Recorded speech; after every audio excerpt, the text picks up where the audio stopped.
Chase Thomas podcast. My nephew needs me to record. See, I already hate it. I hate it. All right, hello. Welcome back to another episode of Chase Thomas Podcast. From still the aforementioned Chase Thomas coming to you live from Knoxville, Tennessee, Everything School HQ. Joining me on this somber edition of the program, Ryan Sylvia of RockyTopInsider.com. Ryan, good evening, my friend. How are you?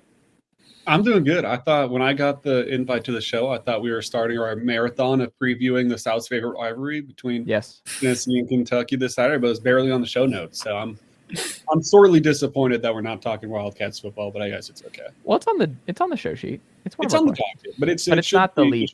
Item number one on the agenda. Tony Vitello that. I mean, it's the South's favorite rivalry. I don't know how that's not just 1A on every single show note. I don't disagree with you. It was an error by me, an egregious error, I think. And part of it's no Brett, because part of this no great offense, bit, but Brett's avoiding us tonight. Is very fun to get wound up over this. Yes, like to us not have Brett. And remember Sylvia last week? What did he say? He uninvited himself for this week. Yeah. And we're like, Brett, you can come on next week. It's like you're allowed to come on more than once. And lo and behold, no Brett tonight. It's all right. It's Sarkis to almost introduce him for you before you even get to him. Sarkis is a great guest. So yes, thank you, Sylvia. I appreciate that. Absolutely. Alex Sarkis is a good guest over here from the UTK Daily Beacon. He sits next to Brett multiple times a week. I do. And there you go. I mean, today would have been an all-timer, Alex, if this had happened. It would have been. That's probably why he's not here. Honestly. No, Brett had a good reason. Brett, we'll get him back on soon. He's got a doctor's note. He's okay. I don't know. Are any doctors open this late? I don't know.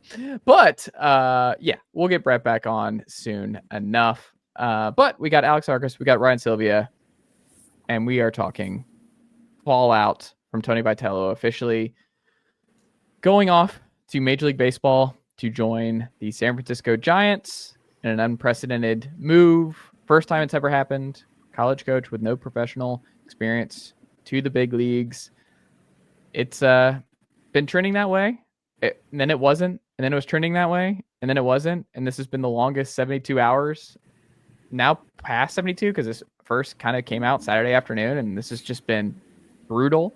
Because you try to focus on other things, and then it just something updates, and you're like, oh, is this it? And then you get bogged down by the latest rumor and who's talking to who, what's gonna happen. And I mean, there is a part of me that's just glad it's over, even though it's the result I vehemently did not want, but at least it's done, and we don't have another day tomorrow ahead of us of like what's gonna happen here. But it's brutal. Tony Vitello moving on, and Tennessee now has a head coaching search at an inopportune time here in late October. But Ryan, what do you think athletic director Danny White will do for head coach based on what you heard today in his presser and his history and track record with Kim Caldwell and Josh Heupel to this point?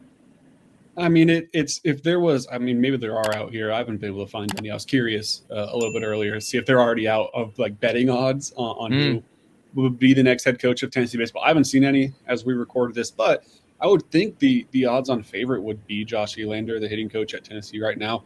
It would make a lot of sense. You just want to kind of keep this ball rolling.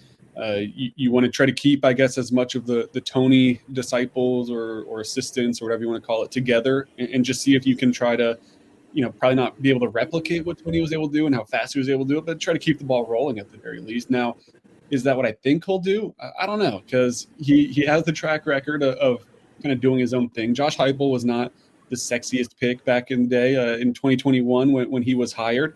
There's a lot of bigger names on the hot boards that were coming out. There are a lot more proven coaches, and Danny went with his guy, and obviously it's worked out. And we're in year 5 of Josh Heupel, and he's gone to a college football playoffs, and he's had 2 10-2 regular seasons. Like that hire worked out. Kim Caldwell's the other one where for the Lady Vols basketball program, you thought, man, they have to get an established coach. Sure, they're probably going to go out of the Lady Vols branch, and it won't be a former player, but you had to think that it was going to be someone that had done it at a high level, and he gets someone that had coached 1 year of Division I basketball to that point. Well, that one's worked out. So I think he's confident in his own pick. He's someone that has a very specific vision that I think he likes to follow. Now, it's a little bit different, though, because it's not after a coach was fired, like with Kelly Harper and like with Jeremy Pruitt. It's because the coach left for the professional league. So maybe there is a difference in this regard where he is okay to just kind of, like I said, keep the ball rolling with Josh Elander if that is his choice. But the fact that he didn't get that interim tag is interesting to me. I see the perspective of it where it's like you want to let him kind of just spend the year as a candidate, but what better opportunity to prove you're worth the job than having a good year as the interim coach? I don't know. That's interesting to me. You agree, Alex? I do. And I think the key thing to touch on is the unprecedented nature of this. Danny White made a big point of that today at his press conference. And no, I think that's the big thing here. I think going with Elander would be the best thing for Tennessee baseball, just with, the roster retention that you would likely have. And, keeping as Sylvia said, the Tony disciples kind of together. I don't know if that's what Danny White wants to do, considering, the relationship that we'd heard rumors about and stuff. And he even mentioned today that his relationship with the assistant coaches, was not a very one that he's not very familiar with those guys. I mean, he met with them a lot over the past, few days and stuff. But the search is going to be interesting. I don't know, it's something we've never seen before. And this time of year can be tough to get guys. And he's aware of that as well. But yeah, I think I agree with Sylvia that the betting odds would favor Elander right now, just because of the unprecedentedness of everything that's been going on these past few days. I mean, it should be Elander. Full stop. Like, this is not a search. This should not be any, like, you've built this juggernaut. He is an elite recruiter. He's waited his turn. He's been, obviously in rumors for like South Carolina and other big time jobs around the SEC. He could be an SEC head coach by now. If he had taken some of these jobs over the last couple of years that he's been rumored for, like, it should just be Josh Elander. And if it doesn't work, then okay, then you tear it all down, right? Like, then you just do the full clean sweep in a couple years, 3 years, whatever. And you're like, hey, at least we tried to see if we could keep this train humming the way Tony, Frank, and everybody is built. This should not be a discussion. Like, I'm already perplexed that we're even doing a national search here, because I don't think that is how I would approach this. I don't think that's how I approach this with these classes. Like, everything ultimately still comes down to recruiting, and the classes you have coming in 26 and 27 are big time classes that you want to keep together. Like, you have guys you're getting ready to sign this fall. Like, you want to keep that all together. To me, it's like, I think it's just ridiculous that we're opening this up. That this should be today was like, ease the guy. Like, you have so many former players going to bat. You obviously, all the current players want him. Stop making something out of nothing. Like, just like run it with Elander and see what happens. You did it with soccer, right? Like, with the assistant coach getting promoted. Kurt, last name, is that correct? Oh, Kurt? Yeah, Joe Kurt. Yeah. Joe Kurt, yeah.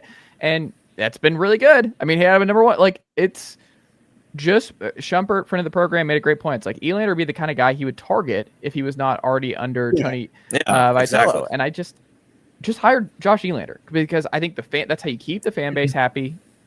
And that's also how you keep the players happy. And this is ultimately a player-driven sport. You want to have the best players, and the best way to have the best players is to promote Elander into that full-time spot. This should not be a conversation. I think this is already a mistake, opening this up. I mean, look at what Auburn basketball just did after Bruce Pearl retired. They didn't waste any time, and it wasn't even an interim tag. They said, "Hey, Steven, you're head coach now." And right or wrong, they went with it, and they're going to see what happens. Yeah. And so I kind of respect that point of view, because I feel like Auburn, Bruce Pearl to Auburn basketball, it's not to the same level. Tony won a national championship. Bruce didn't win a national championship at Auburn, but there's the parallels to a program that, they've had some past stars, like Charles Barkley's one of the biggest names in basketball, but Todd Helton's one of the biggest names in baseball. And there's other big names in the baseball program from the past, but it wasn't a program that was, consistently in the fight for national championships or something like that.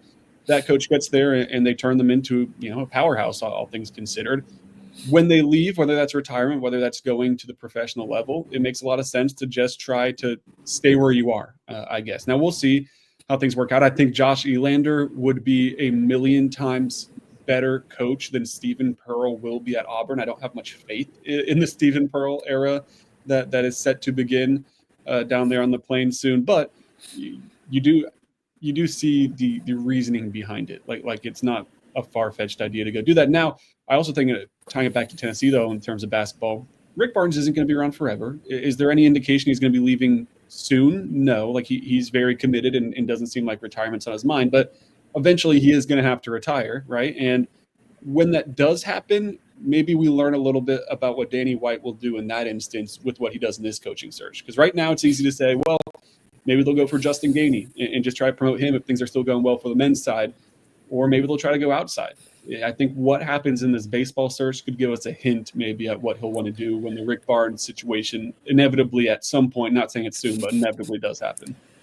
I think you got to kind of think of it like this. Think of your favorite pro team. They have that core of guys that's you win a championship with.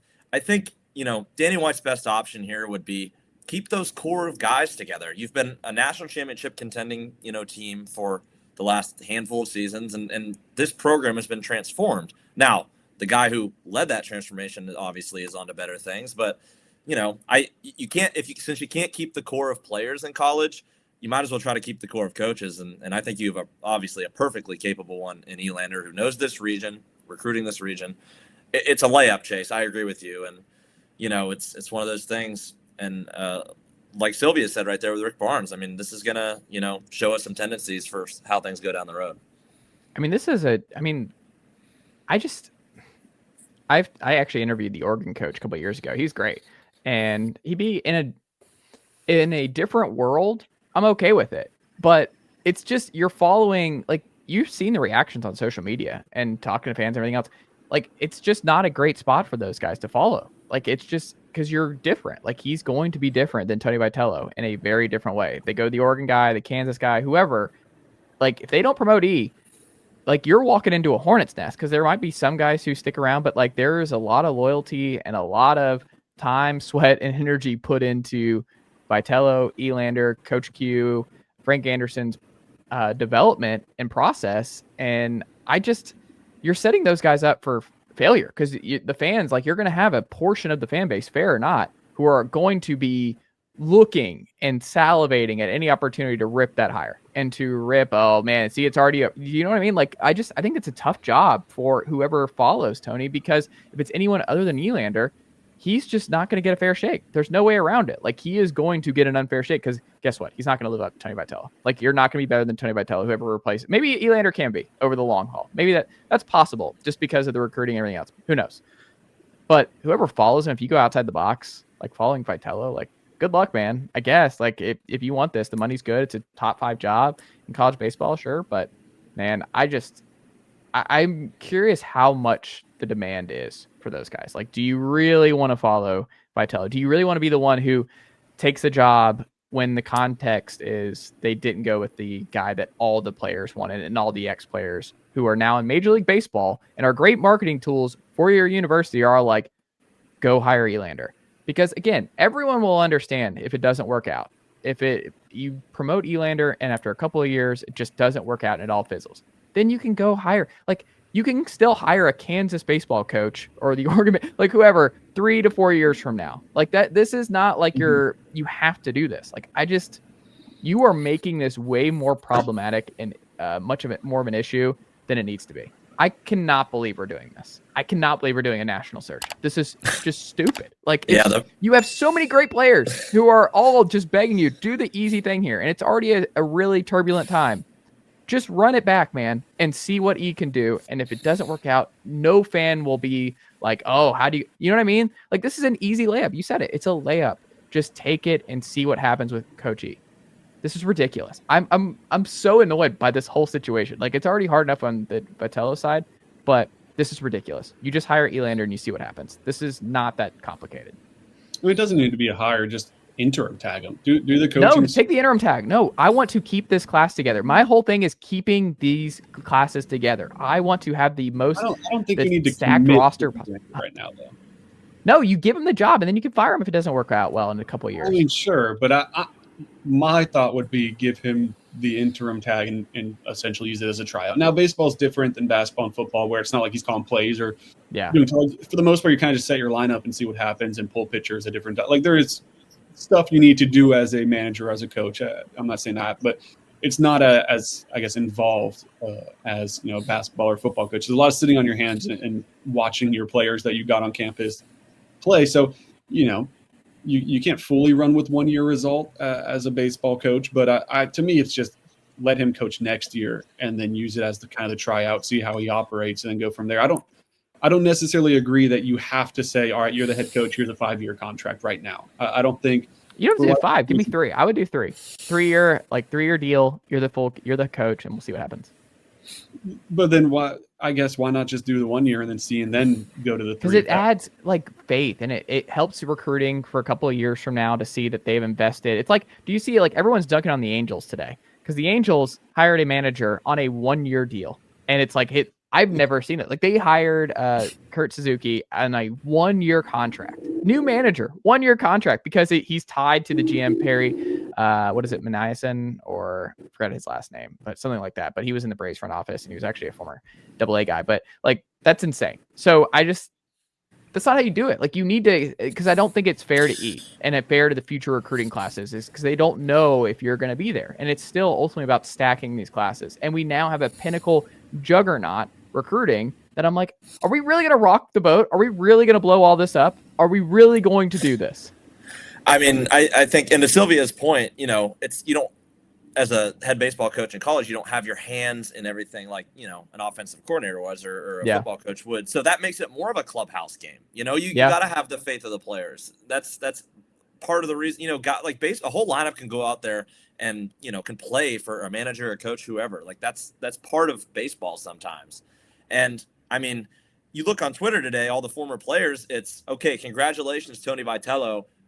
Danny White, go hire Josh Elander. I've never seen that before. And it's every single player. I mean, you saw yesterday, Jared Dickey and Cal Stark show up to the scrimmage. I mean, those guys, they're supporting Vitello, but also, it's an opportunity for Elander. And I think, you saw all the former players. I've never seen that before. And it's it felt they might know what they're talking about. All these Major League Baseball players that have gone through this program, maybe ride with them. Maybe just go with what they think on this one. Yeah. And to be fair to Danny, he still might. After all this, he still might just hire Josh Elander after talking with the players and everything else. But again, you go outside, I'll support whoever they hire on the outside, but I think that's a mistake. And it's not because of whoever they hire outside. There are a lot of good candidates here. I talked about it. Like the Oregon coach has done a really great job. 2 supers and 1 regional in his last 3 years at Oregon. But it's just, that's not where you can go. It's just not what you do. This is, you run it back and you see what happens with the E and with these recruiting classes that he played a big part in building here, and see what happens. I don't know why we're making this way more complicated. Your gut feeling, Alex, do you think Vols baseball will remain a top 5 powerhouse in college baseball for years to come post Vitello? What's your gut? I think it will, because I think they'll keep Josh Elander. I think, like you said, those recruiting classes and everybody that's here is important. And obviously this year's team is supposed to be, right up there with the last few. So no, I think it will be. But you got to make the right hire. And I think if they go with Elander, they will. I'm not saying, if they go with anybody else, they won't, but I think they have the best chance if they go with Elander. What do you think, Sylvia? I'll go no. Will they be good in baseball? Yeah. Will they have teams that could win a national championship? Sure. Will they be perennially like they were in the past few years? Tennessee and LSU, chalk them in. One of the two is going to have a juggernaut of a team. I don't know if they'll be that level necessarily, that top 5 level that we're talking about. I don't think it's it's going to fall off the side of a mountain and just not be a competitive sport on campus. I think whether it's Elander now and it works out, whether it's Elander now and it doesn't work out and they have to go a different direction a few years and then they go there. I think at the end of the day, there is a commitment there, and they're kind of almost forced into the commitment with the stadium renovations. You've already put so much into it, literally into the stadium. You kind of just have to commit to a certain degree to having a competitive team, or else that's just wasting millions of dollars in a stadium that'll sit empty. So I think they'll be good. I think they'll probably be great at times. I just don't know if I'll bank on them being that's a top 5 program across the country year in, year out like they have been. Yeah. I'll say if they run it back with E, they stay a top 5 program, at least for the next 5.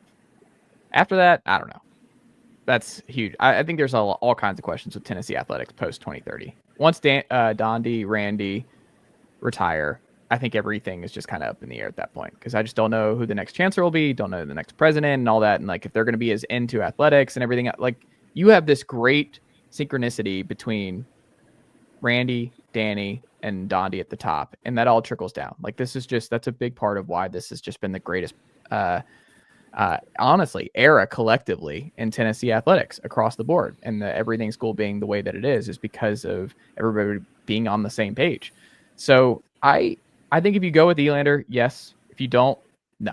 I think you're going to see a scale back. I think you're going to see a top 25 consistently type program, where I think they're going to be jumbled like the Ole Misses of the world, the Kentuckys, somewhere in that 10 to 19 range. And you're going to be like, well, it's not, we haven't fallen off a cliff, but it's not what it was.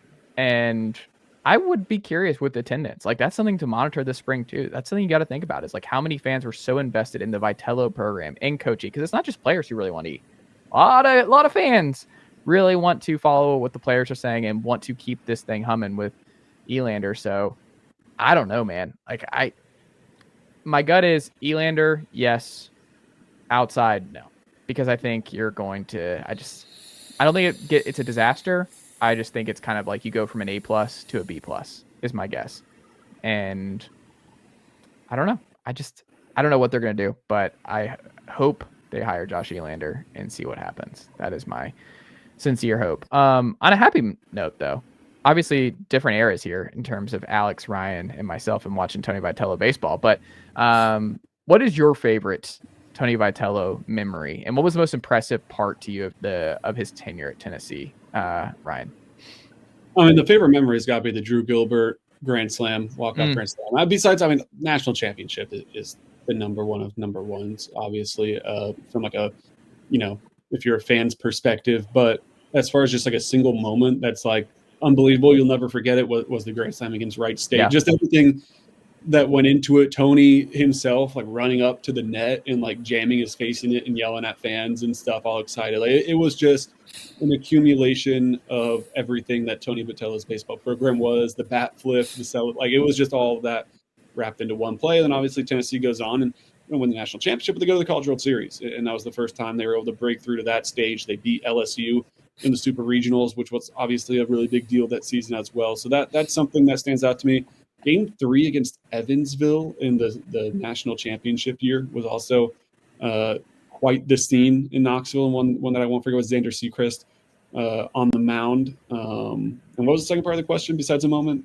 Oh, just like his tenure as a whole, like what most impressive part of his tenure? Most impressive part, yeah. I mean, once again, the obvious answer is the national championship. But that 2019 season, just getting a team that was as good as that team, as quick as they were, I thought that was pretty impressive that he was able to field that team. And then almost just the what if of that 2020 team that could have been unbelievably good. That Garrett Crochet was going to be your ace, and look what he's doing now for the Red Sox. So that's also kind of just how early, I guess, in the 2019, what could have been 2020 teams were. It's very impressive how quickly he got that thing turned around, I guess is what I'd say. Yeah, Alex, I just look back at 23 was his most impressive, because I think that team had a lot of problems, and they obviously started horribly in Texas, and you're like, like the Arizona loss, and who else did they lose early on? They lost to Arizona. Grand Canyon. They lost to Grand Canyon and Arizona early. And the offense just had all kinds of problems all year long. Problems with Chase Burns and the rotation, and you thought you had the three aces. And then you make the College World Series anyway. Like you get all the way there, and the fight there was incredible, because that was like the best version of, or I shouldn't say that.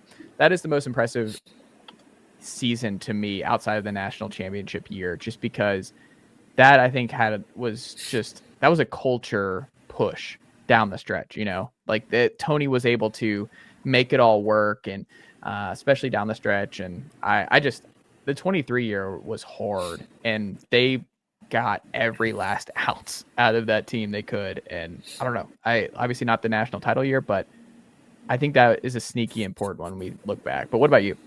I think the most impressive part for me is just the amount of guys he sent to the big leagues. I mean, they've got, I think, 42 guys that have been drafted since 21, which is the best in the nation. And look at all the first-round picks. I mean, Crochet, obviously what he's doing, Christian Moore breaking into the big leagues like he has. I mean, it's impressive stuff. And I think, as a guy who watches a ton of Major League Baseball, it's to see the success that those guys have had. The guys at Colorado, I mean, Dolander, had some struggles earlier this year, but really got it going. And then Tristan Beck, those guys had a monster year. Tristan Beck had a great year. So, Jordan Beck had a fantastic year in Colorado. And so I think just the growth of those guys. And then, my favorite moment, it's the fan video of him in the crowd of the national championship. He's like, and it looks like he's like, punching the one guy, like playing. That's one of the coolest videos I think that you can see, and just the whole scope of that moment. That's who Tony was. He was the guy that was for the fans, and seeing him celebrate in that way, just in that sea of people, is one of the coolest things that I've seen. Here's my Tony Vitello era baseball hot take. That 22 team would beat the 24 team in a best of 7 every single time. That 22 team was loaded. That team was so good. I just can't bet against SEMO. SEMO and Dreiling were just, especially SEMO. I would still take 24, but I think it's close. I agree with you. That 2022 team it's unbelievable they didn't make it to Omaha. And that's just the nature of baseball, right? Is you're going to lose some series, especially when it's only a 3-game series instead of like the MLB where you up those lengths as you go along in the playoffs. But man, that 22 team was special, and it's a shame they didn't at least get to Omaha and try to give it a run there. Yeah. On the football side, though, biggest Vols burning questions here ahead of the Kentucky game, the South's favorite rivalry. Alex Sarkis, will the offense start fast? And do you think we see the sacks return after going sackless this week on the road in Tuscaloosa? Yeah, I think the offense starts fast, especially last week not having scored in the first quarter for the first time this year. They didn't score in the first drive for the first time this year. So, no, I think they'll start fast. I mean, Kentucky on both sides of the ball is middle to bottom of the conference in total offense and defense. So I think the offense will, start fast like they have really all year outside of Alabama. And I do think we see the sacks return. I think obviously last week was just all around just a mess of a weekend. And no, I think you're going to see those guys hungry. They don't like seeing a zero in that category. And for a team that has had the best pass rush in the country for most of this year, I think you see it return. They're going to be an angry team going into this weekend, I think. Sylvia, does the Texas close game change your perspective on how this will go for Tennessee? I was curious about that when I did a Q&A over with Justin Rowland of Cats Illustrated to preview this game. That felt like a game from at least an outside perspective where it's like maybe that was one of those confidence boosting losses because the season's been so bad for Kentucky and you played not the best team in the world, but a Texas team that's certainly talented that close. And he was kind of like, maybe, but it could also work the other way where you got so close to beating a ranked team and getting over that SEC hump this year and you fell short. It could be a little flattening and deflating. So I can see both perspectives of that, but I can also see both perspectives of Tennessee side of it, where does that Alabama loss make you hungrier? Does it make you want to go into this Kentucky week and finally just blow out an SEC team and take care of business? Or is that a little flattening? Because there was plenty of opportunities to win that Alabama game and UT just didn't want to take advantage of any of them and really felt like, I think fans say it a lot after a lot of losses, but that was when it felt like Tennessee beat itself, maybe more than Alabama beat Tennessee to some degree. So both sides of it are kind of dealing with that, and it's probably not something we'll fully know until kickoff, but I think that can be a factor in just kind of the energy of how they come out, because there's no excuse for Tennessee to lose this game. Could they win this one by 7 or 3 points, though? I think that's a reality. Could they also win this game by 28 points? I think that's a reality, too. It almost just feels like, what does Tennessee want to do in this one? Yeah, and I kind of wonder, because Tennessee, both trips to Lexington and or Heupel, there were one-score games and two very different kinds of games. 2 years ago, it was painful traveling, but that whole season offensively was painful for Tennessee, and they were also the worst red zone offense in the SEC that year. So a lot of different reasons. There's been some revisionist history on 2023 in some ways, but that is a conversation for another day. But 21 was right out of the gate. You score first play, Javonte Payton, and the camera wasn't even ready. That's my favorite part of that game is like you didn't see the ball go to Javonte. You just see him sprinting, and the announcer's like, "Oh, it's great." Where it's like he's gone. But yeah, maybe we'll see that again with Mike Matthews potentially here on Saturday night. But I've seen a lot of confidence from Vol fans and analysts of like they're going to cover 8.5. That's kind of low. Like Tennessee should be like a double-digit favorite, and I'm like, I don't know, man. Like Tennessee really, really struggled on the road and at Starkville. I mean, Kentucky plays Georgia well at home every time Georgia's there. The last 2 of the last 3 years, and then you have Texas in a dogfight going overtime. I don't think Tennessee's covering. Like I wouldn't be that confident. Like I think Kentucky's going to cover this game. I don't think Kentucky's going to win. I'm not worried about Tennessee losing this game, but I think this is going to be one. Unfortunately, like we're sitting around at 10-15, and we're like, is this really 24-20 going into like the 3-minute mark at the fourth quarter? That's my gut. Like I think Kentucky's going to cover this game. I think this is going to be a really frustrating game for Tennessee. I think Kentucky covers too. I like everything you said there. I think Kentucky's offense, like really every offense has had a good day against Tennessee's this year. But yeah, it's been all one possession games. It feels like this year with Tennessee, even at home against Arkansas. So yep. Yeah, I think what we saw in Starkville, I don't think it'll be that dramatic. But no, I do think Kentucky covers. I picked them to cover. I think it's going to be a game where probably entering the fourth quarter, Tennessee's up a touchdown. And from there, what does UT want to do? Do they want to go out and score a touchdown out of the end of the quarter, make it a 14-point game? Feels pretty insurmountable for this Kentucky offense to come back from down 14 points with, let's say, 12, 13 minutes left. Do they want to add on to that with a field goal or another touchdown, really blow that thing open? Because I think they could if they wanted to. Or is it going to be a game where Tennessee's going to let them hang around, they don't cover, and Tennessee's holding their breath for seemingly no reason down the stretch? I mean, the Arkansas game's an example, too, where Tennessee takes a 17-point lead late in that game. It shouldn't have been a 3-point win. They should have hung on to win that easily. Instead, you had to move the chains a couple times to run out the rest of the clock with a 3-point lead. It's going to be a similar situation, I think, to that Arkansas game, where if you want to blow them out and you want to win handily and you want to let the stadium empty early, you can. It's just tough for me to bet on Tennessee doing that right now after the issues they've shown on the road at Alabama late throughout a lot of the game against Arkansas. It's just a team that I think that gear is in them. They just haven't shown it yet. So I'm not going to figuratively bet on a team that hasn't shown me that. I think that's fair. Final thing before we get out of here tonight, fellas. Duke exhibition on Sunday. We got a lot going on this weekend here. Never a dull moment for Tennessee athletics, but it's going to be rocking between Duke and Tennessee. We got to see Cameron Boozer show out early on for Duke, and we've seen clips of Tennessee play Ohio State and looked pretty good. And Jacoby Gillespie had a gazillion points, so that's nice to see. All aboard the Jacoby Gillespie train here in 2025. But the thing you'll be paying most close attention to on Sunday is what in this Duke game, Sylvia? I mean, just Nate, man. Like, I'm just excited to see what he does and the battle of the 5-star freshmen. But like, it's, you can see as much as you want to in practice. And I think we're all pretty confident what Jacoby's going to be, given he's played high-level basketball before.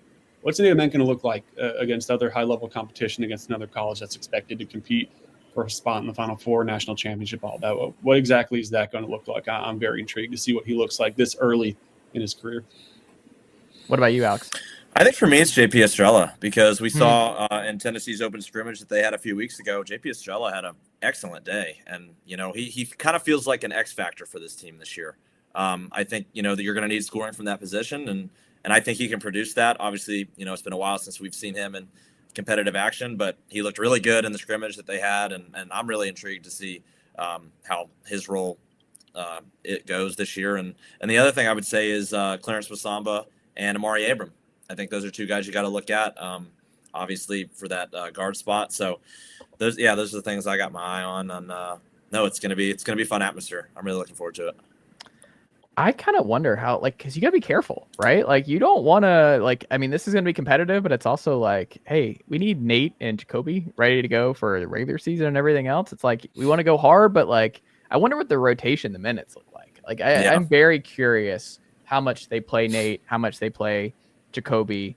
and certain guys. I mean, Estrella too, like coming back from injury and just seeing how much is he on a minutes restriction or anything like that out of the gate to kind of ease him into it. I am very, very curious what the numbers look like, because I think we're going to see a lot of people play for Tennessee, right, Sylvia? Yeah, I mean, it doesn't matter to the record, so you would hope that they empty that. I guess maybe the walk-ons wouldn't get in, but besides that, you would hope they just completely empty that thing. So all Clarence, Ethan Berg, any guy that's Bishop, any guy that's got a chance to play this year, you should see them get their chances. Yeah, I'm excited. Most excited I've ever been for an exhibition game. Yeah. Yeah, it's gonna be fun. It's kind of crazy we're doing this as an exhibition. It'd be kind of fun to just do this as a regular season game. Let's just count it. Why not? Better than an exhibition against, no offense to the Lady Vols up there, but like the Division II exhibition doesn't really get the people going, I don't think. So no. You have to respect them playing some good competition, make it interesting. There you go. Alex Sarkis, what can the good folks check out from you over at the Daily Beacon this week? Yeah, well, we'll have Kentucky game coverage. Obviously, it's under Tony Vitello stuff today. And then we have our basketball preview issue coming out next week, I believe. So that'll be out and on campus newsstands. So pick one up if you're on campus, please. There you go. You won't see Tony in the lemonade stands, unfortunately. No, that will not. No. But pick up a Daily Beacon on campus Please this do. week. Ryan Sylvia, what about you over at RockyTopInsider.com as well?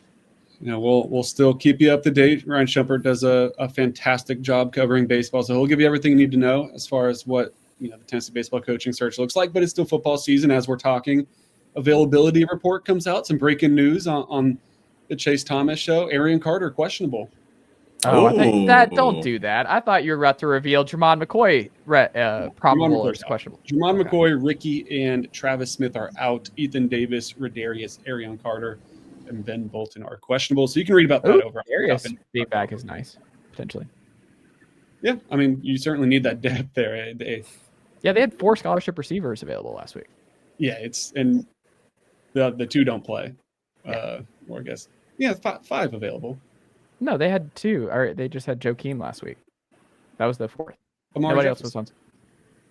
I don't think. Hold on. That's another conversation for another day. Ryan Sylvia, Alex, I mean, okay. Ryan Sylvia, Alex Sarkis, always a pleasure, and I'll talk to y'all again next week. Thanks.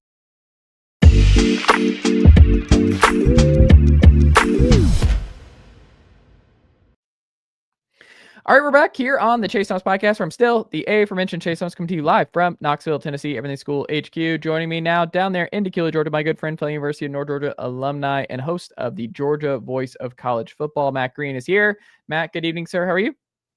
Good evening, sir. It is good to be back with you. We generated a lot of conversation. Multiple people reached out about our Gunner Georgia quarterback conversation. Is that right? What sort of people had feedback takes were you about getting? our conversation? Yeah, what sort of feedback were you getting? I mean, just some people agreeing with you, some people agreeing with me. It was just interesting. It was just that one clearly hit a lot of people. So it was fascinating that a lot of people were interested in our back and forth there that went for like 20 minutes on Gunner and everything else. Yeah, absolutely. My brother was definitely one of those people because he was sending me all kinds of things about where Gunner ranks this week and that week, and just like success rate and how like all these different stats that make Gunner look good. But yeah, I mean, I think the main point I was making was like, if he was a guy that was like getting preseason hype, like I said, Arch Manning, if he was a DJ Lagway, I think he would be like, people would just be talking about him like, this guy's just a winner and he finds ways and clutch moments and all that stuff. But because I think there's almost like some negative vibes because Georgia fans weren't like super hype on Gunner and you saw a little bit of him in the last year. And so I feel like there's a lot of teams being like, Gunner's whack. And I feel like that was the main, I think that was more the main national conversation, was like, Georgia's not going to be that good because their quarterback's kind of average this year. And so far I would say Gunner's been like way better than I think most people expected to be. Even the more optimistic Georgia fan. That's fine. We're not revisiting this conversation. You're not dragging me back into this, Matt Green. I'm not letting you do it. I'm kind of right because like these odds and stuff have updated and he's like 5th or 6th or something now and some of the ones you see. So I guess people have started to jump on the Gunner bandwagon. There you go. Well, Matt Green, let's dive into some dog bites here before we dive into our week 9 pick'em, because your team has a bye this week. So your biggest Georgia football bye week thought has been what, Matt Green?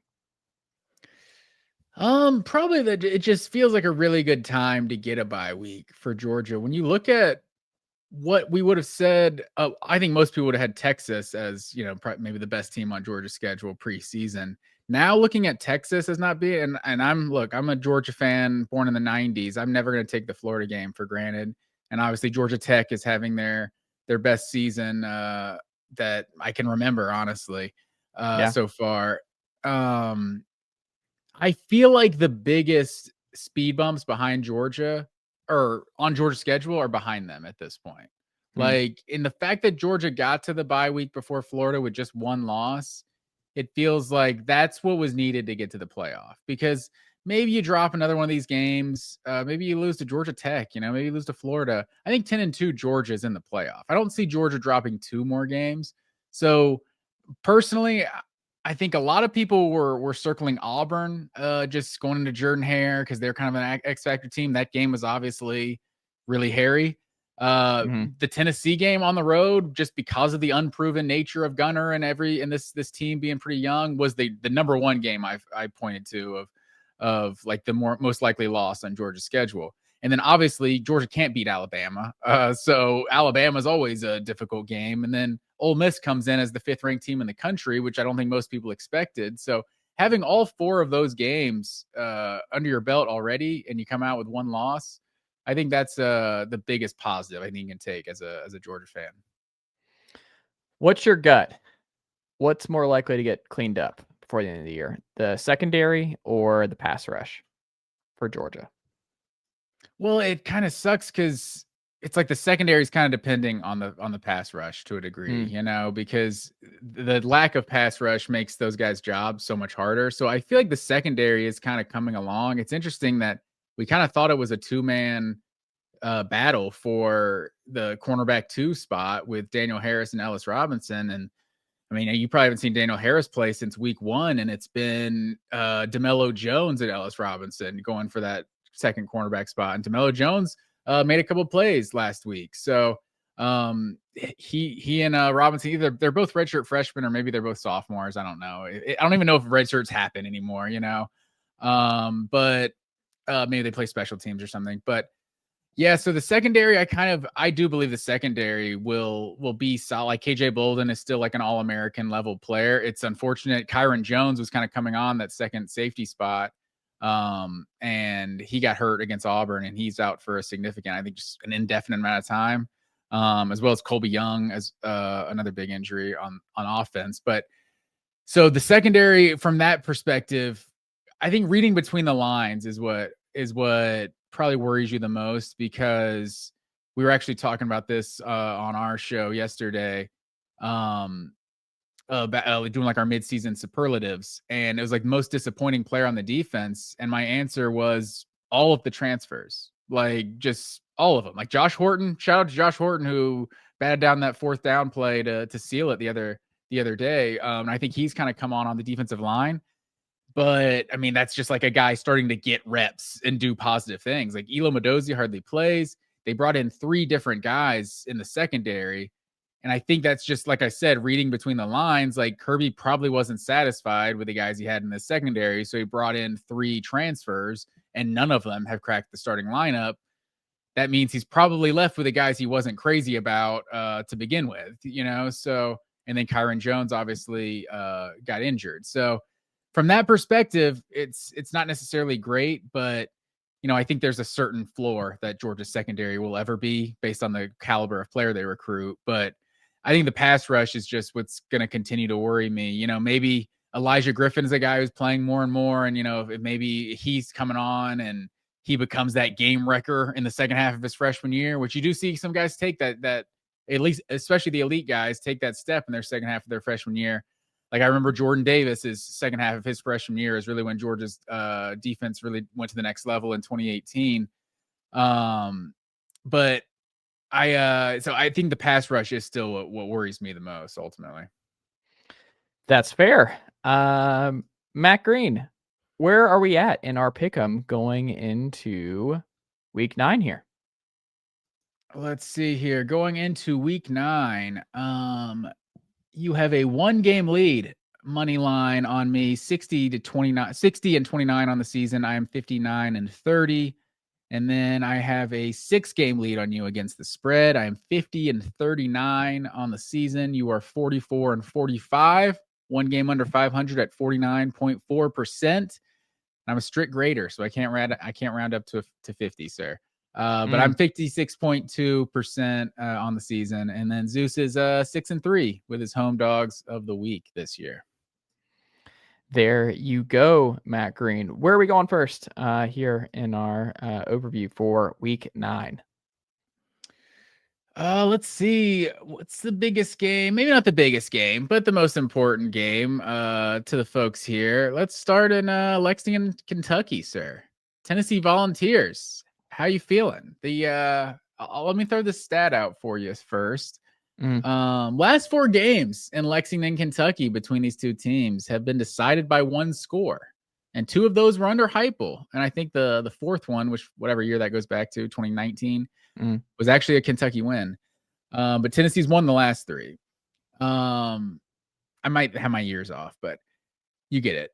But yeah, these been 2 of, I would say, probably bottom half, maybe 2 of the worst pass defenses in the SEC so far this year. But that is a huge advantage for one team and something that I don't think the other team can take advantage of. So Tennessee's had an elite passing game this year, and Kentucky hasn't been able to stop them. I still worry about Heupel's team going on the road, and the fact that these have been close. And Kentucky's also played some teams close. They played Texas close. They played Ole Miss close this year. Tennessee's probably somewhere in between Ole Miss and Texas, I would say right now. Is that safe to say? Yeah, as far as the team goes, yeah, they're somewhere in there. I think that's probably fair. And so Kentucky played both of those teams close. So I do say that everybody gets one, but I'll take Kentucky against the spread. But I can't pick Kentucky to win this game. I really don't like picking them against the spread until I saw that stat that how many games have been close in Lexington. So I was like, okay, maybe they'll keep it close. But yeah, I'll say 31-23. Tennessee beats Kentucky. Yeah, I had up 28-20 Tennessee. I think Kentucky covers just barely too. You pointed out that Kentucky has covered both times in Lexington against Heupel. 2 very different games. 21, it was an offensive affair back and forth. Tennessee scores a big touchdown in the first play, and that kind of set the tone for the rest of the game. And then 2 years ago, it was really ugly. But that was just the whole year. That was just Tennessee's offense was just gruesome for the majority. That was of the one year. one of the worst performances from the Tennessee wide receivers, right? Wasn't that one where they dropped like 2 or 3 touchdown passes or something? No, that was last year. That was last year. They dropped 2 touchdowns. Oh, okay. That's what I'm thinking of. Yeah, but that offense did not do well. But it's one of those where it's just not in doubt. You talk about 2019 happened here or not 2019, 2020 was the year, the last time Kentucky won. And that was that awful COVID game in Neyland Stadium where Kentucky blew out Tennessee. But before that, Tennessee lost in 2017 in Lexington. But again, Heupel obviously 4-0, and Kentucky has won this game 3 times in my lifetime, Matt Green, and 3 times since 1984. So it's one of those where I think Kentucky can keep this close. I think it will probably be close again, but I do not think Kentucky is going to win this football game. I think Tennessee will clean up some stuff, but Tennessee struggled on the road in Starkville, and Mississippi State's near the bottom in the SEC. And I think Kentucky's a lot worse, though. I don't know. I think Kentucky could beat Mississippi State. I mean, you saw Kentucky really take Texas down to the gutter, and you've seen what Kentucky does to Georgia when Georgia goes to Lexington. There's just something about bringing folks down with them, bringing them into the muck when you travel to Lexington. So I don't know. I'm not really looking forward to this game on Saturday night, but I do think it will end up being close. But Tennessee's not in jeopardy, I don't think, of losing this game. They can't look at it that way. But the injury report came out. Aaron Carter, questionable, which is odd. So that's something to monitor if Tennessee's starting linebacker can't go because they are very, very thin at linebacker. So we'll have to monitor that going to this game. But yeah, I think Tennessee ultimately wins, but Kentucky covers. Give me Tennessee 28, Kentucky 20. But you can't be looking ahead to Oklahoma next week. You got to make sure you take care of business here at home before you get to Oklahoma, potentially under the lights and Neyland with the dark mode uniforms. So get through this week and then live to fight another day. This was back and forth in terms of what the biggest game of the weekend was for me, between Ole Miss and Oklahoma and Missouri Vanderbilt. Obviously, game day going to Vanderbilt, but I think Ole Miss at Oklahoma, Matt Green, is the bigger game. No offense to the other game, but I think these are two better teams in the earlier slot, and I'm really, really fascinated to see how Ole Miss Oklahoma goes. And the Sooners are favored by 4.5. What say you? I'm not here to carry water for any major corporations or anything, but and have your opinions about Disney just like owning college football and stuff. But the fact that we get this like triple header slate now every Saturday is just amazing. Like this Ole Miss Oklahoma at noon, Missouri Vandy at 3:30, and then A&M LSU at night. It's pretty incredible. You don't even have to change the channel, honestly, if you didn't want to. But this game, I'm really struggling with this game. It's really Oklahoma being a 4.5 point favorite is really interesting after what Ole Miss just did against Georgia. Like, I know it's crazy to say because Georgia just doesn't have Oklahoma's defense. Like, Oklahoma is built way different defensively than Georgia is. But I mean, this team was unstoppable for the first 3 quarters in that game against Georgia. The offense was, at least. So I don't know. And now to see Oklahoma favored after, like a boring but dominant performance against South Carolina. That was just one of those games that was just kind of like, I don't know, they just kind of suffocated them. Like, it was just South Carolina wasn't able to do anything, which whatever that says. Basically, everyone's beaten South Carolina handedly this year. I feel like just vibes wise, it feels like this second week in a row, Ole Miss has to go on the road. Like, emotional loss a week ago. Like, you really, like, they played such a great game to end up losing. Coach getting rumored to other jobs, and like I said, going on the road for the second week in a row. I don't know that I trust Ole Miss right now. Like, this feels like a real like strength versus strength, weakness versus weakness type game. Like, Ole Miss's offense versus Oklahoma's defense is going to be like an amazing matchup. But also, like, Oklahoma's offense hasn't looked very good for multiple weeks in a row now. Going up against this Ole Miss defense, like, I don't know. They might be able to have some success. So I really went back and forth on this game. Maybe I'll hedge my bet because the 4.5 is just feels like a lot. But I'm thinking Oklahoma wins this game. But I don't know. I hate to go against the spread with such a small one. But yeah, give me Oklahoma to win. I'm going to say 27-24. It's great that Tennessee gets Oklahoma after this week because I think this is going to be a physical game, ground and pound. Like, Ole Miss obviously Lane being linked to the Florida rumors. We'll see how that continues to matriculate over the next couple weeks. But Ole Miss, what's interesting is if Ole Miss can win this game, so you look at the rest of their schedule, that I think is interesting because I still just don't think Oklahoma is a realistic CFP team. Like, I just think with their schedule, it's just going to be too hard. But if Ole Miss does this, Ole Miss is in the playoff. Like, I can go ahead and punch their ticket, barring a crazy collapse by Ole Miss. You get South Carolina at home, Citadel, Florida at home, at Mississippi State.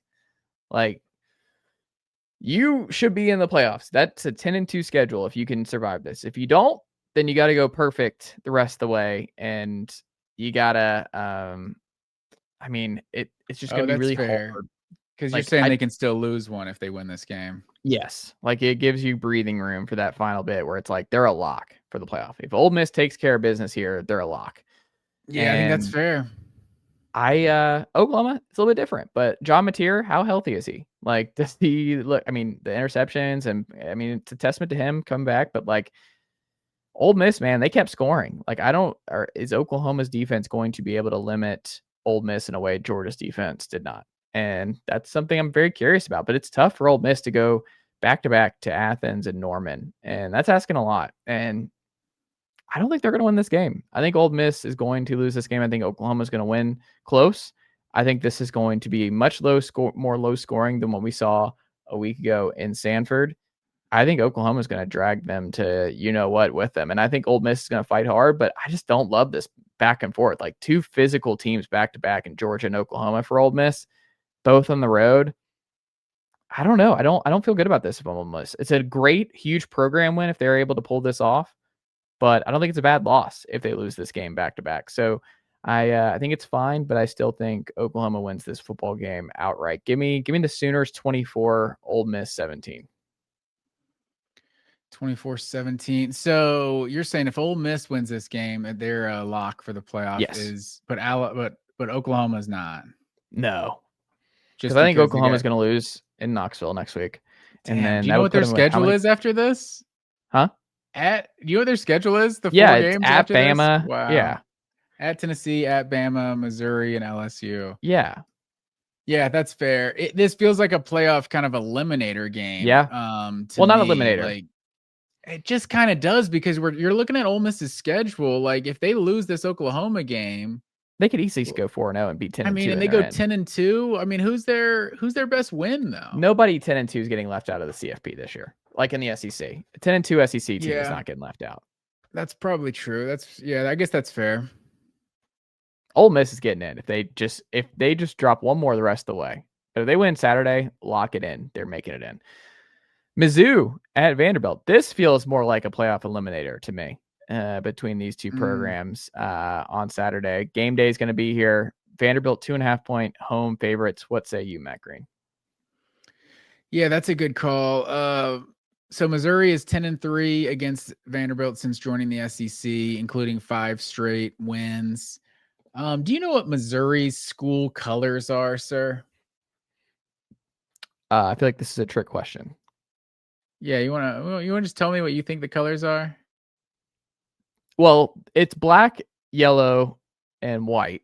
And I guess don't think about it too deeply. No one says yellow is one of their colors. No one says yellow. But it's the whole thing with the Steelers. I can go on a whole rant about this you're thinking too deep into it. I'm going a different direction. So what would their school say are their school colors? Black and gold. Absolutely, sir. But they are not. They are black and fool's gold, sir. That's what the colors are of the Missouri Tigers.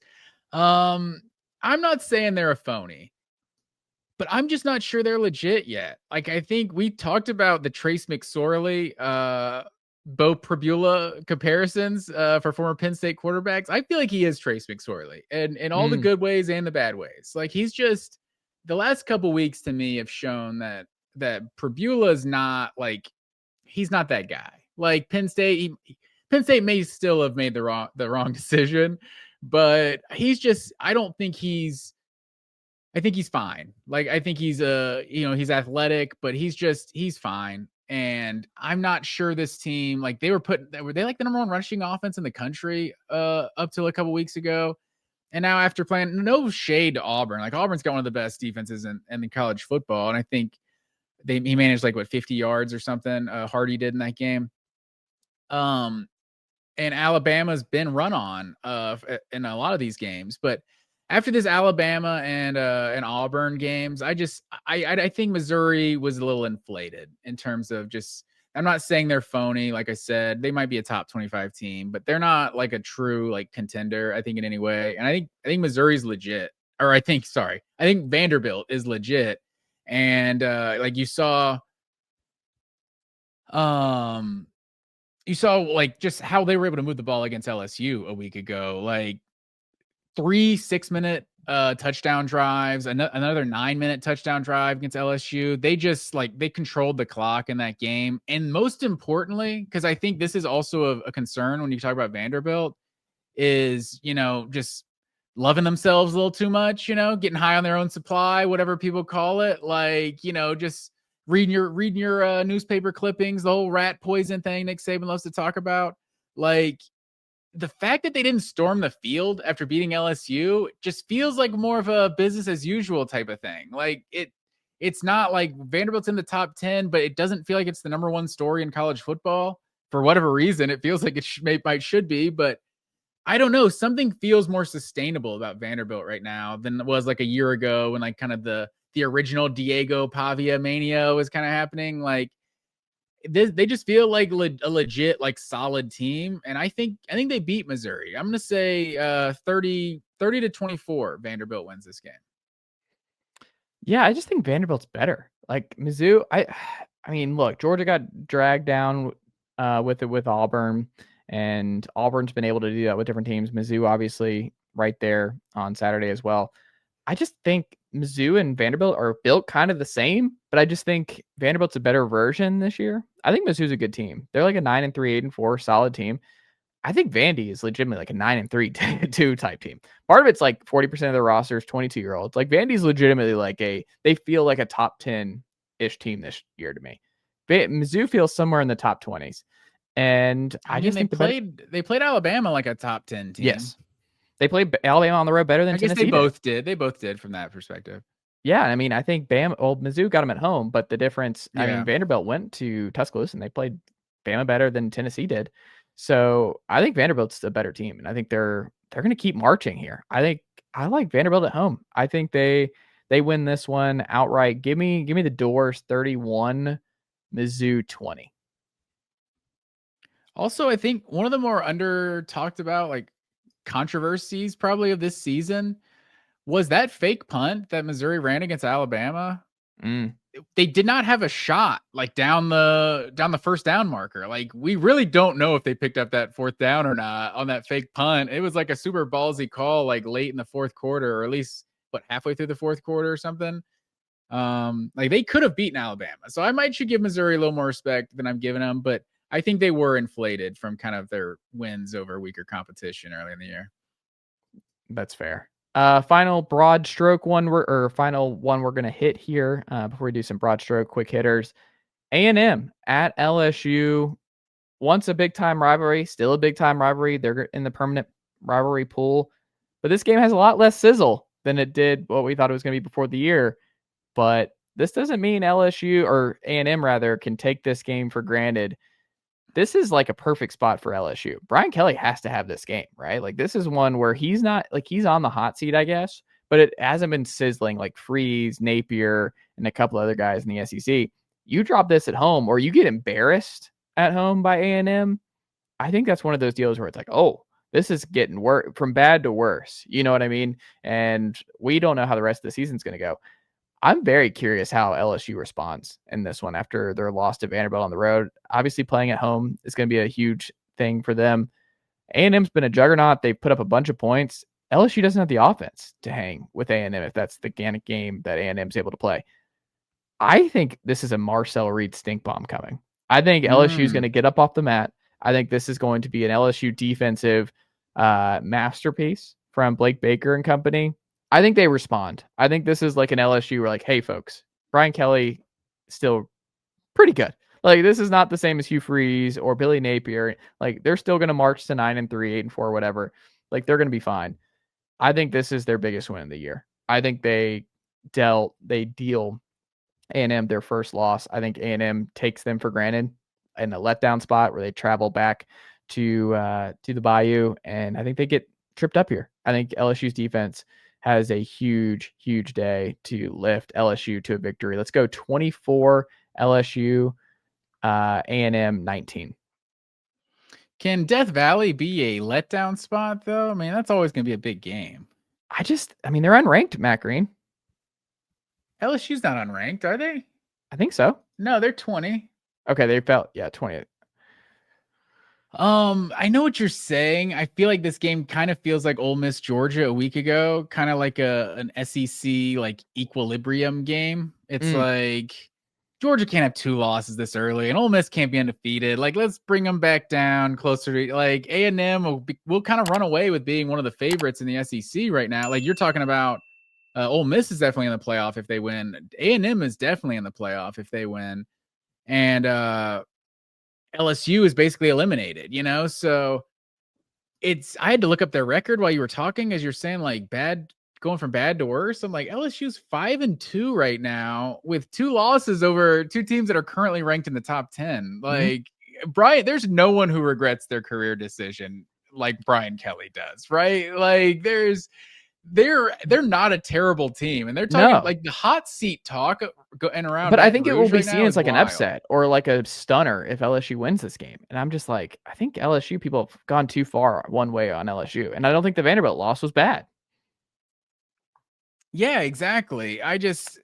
It's mind-boggling that Vanderbilt can have a team that can just take care of business and beat LSU, but like that's kind of where we're at. But yeah, I don't know. I've gone back and forth on this one.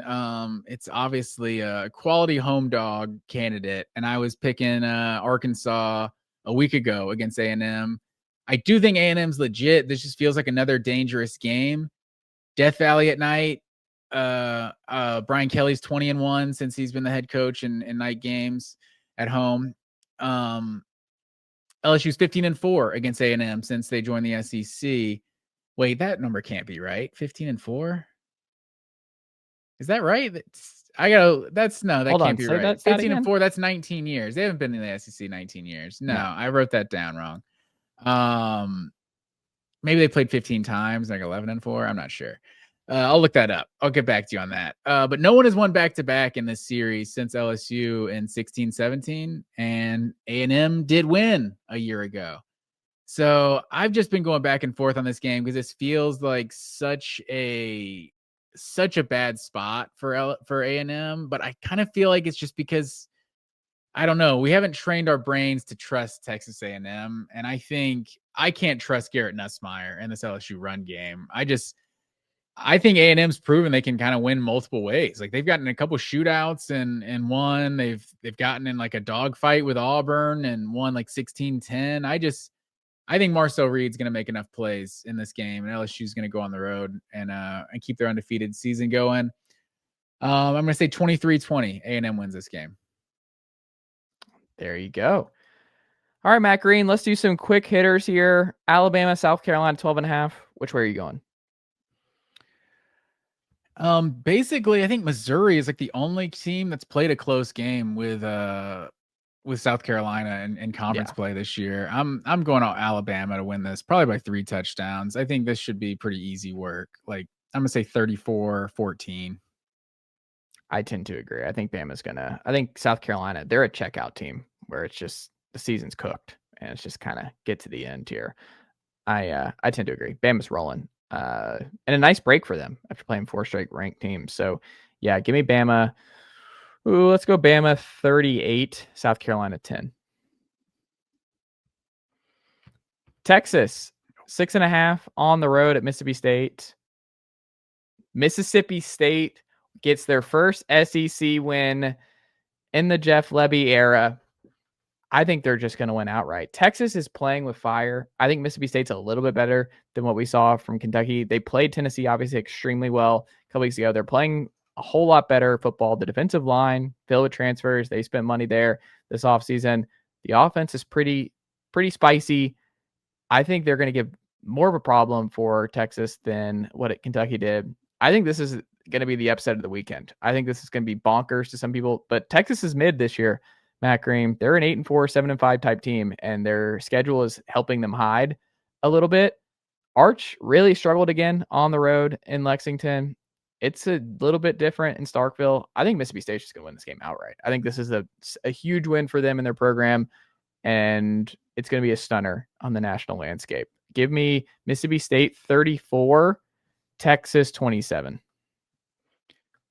30. You think Texas can score 27 points in a football game? Wow.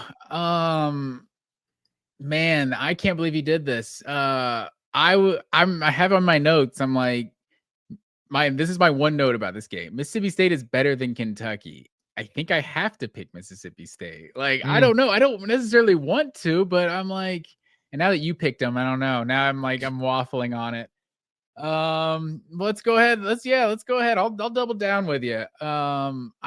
This team has just been so consistently mediocre all year. I think Mississippi State, we've seen them give multiple teams good games this year. So I think I'm with you. I don't think it's that high scoring. I'm going to say Mississippi State 21, Texas 17. That's wild that we both picked that, but I think I'm with you. There you go. Auburn at Arkansas 2.5. lock it up, Matt Green. This is the end of the Hugh Freeze era. Taylor Green has a nice day at home against this Tigers defense. The defense finally fold a little bit after doing everything they possibly can to keep this offense in games. They travel to Arkansas, and I think this Arkansas offense blows the doors off Auburn. Give me Arkansas 38, Auburn 16, and this is it for Hugh Freeze. Wow. Have you learned nothing, sir, about the Arkansas Razorbacks? They are not beating anybody by 3 touchdowns. It doesn't matter how many points they score. I'm with you though. This is the ultimate like strength versus strength, weakness versus weakness game. I just have a feeling we're going to see Auburn have their best offensive performance of the season this week because it's Arkansas and everyone does basically. So, but Arkansas's offense is legit. I think Arkansas's won 2 of the last 3 in this series. However, they have not beaten Auburn in Fayetteville. You heard that right. Arkansas has not beaten Auburn in Fayetteville since 2015. They've lost 4 straight. But I think I'm with you. It might as well be the end of the Hugh Freeze era. This is 2 weeks in a row now. I talked about the halftime little interview in the Georgia game, how rattled he was talking to the refs. And then the fourth quarter, whatever happened with like a pass interference or something, like early fourth quarter, like the amount that he was losing his mind over just like a regular no call on a pass interference. It wasn't anything like egregious or anything, but the way in which he was losing his mind, it felt like Auburn, like the team embodies the energy of the coach, and they didn't do anything the last like 10 minutes of that game. I just feel like he's lost the team. I'm with you. This era might as well be over, but I'm going to say 34-30 Arkansas wins this game. There you go. Illinois, Washington, the Huskies 4.5-point home favorites. Give me the Huskies at home. Hard to win outside of that Ohio State loss. Huskies rarely lose at home. Give me a surprise win over Illinois. Let's go. Damon Williams is really fun to watch. I watched a lot of his game against Rutgers last week, or so last week, 2 weeks ago when they were in the dark mode. Give me the Huskies. Let's go 38-31 Huskies in this one. I'll second that. I go with the Huskies at home. I'll say 4.5. Yeah, I'll say 28-21. Washington wins this one. BYU, Iowa State, 2.5. Home favorites are the Clones. This is where BYU drops their first game of the season in Clone Country. Give me Iowa State in a low-scoring defensive affair, kind of a mess. Let's go Clones 27, BYU 25. Yeah, I feel like this is where undefeated seasons in the Big 12 go to die. Ames, Iowa. Yeah. Yeah, I think I'm with you there. I'm not liking how much you were agreeing here, but I think I'm with you. I think Iowa State, Vegas knows something. I'm going to say Iowa State 21-18. Is that covering? Yeah, 3 points. Yeah, I'll take Iowa State. Let's see here. Final 2, USF, Memphis had a lot more juice last week before Memphis had a just embarrassing loss where they were a gigantic favorite in that game. So they were upset last week. So they are undefeated no more. But USF, 4.5 road favorites. Road favorites.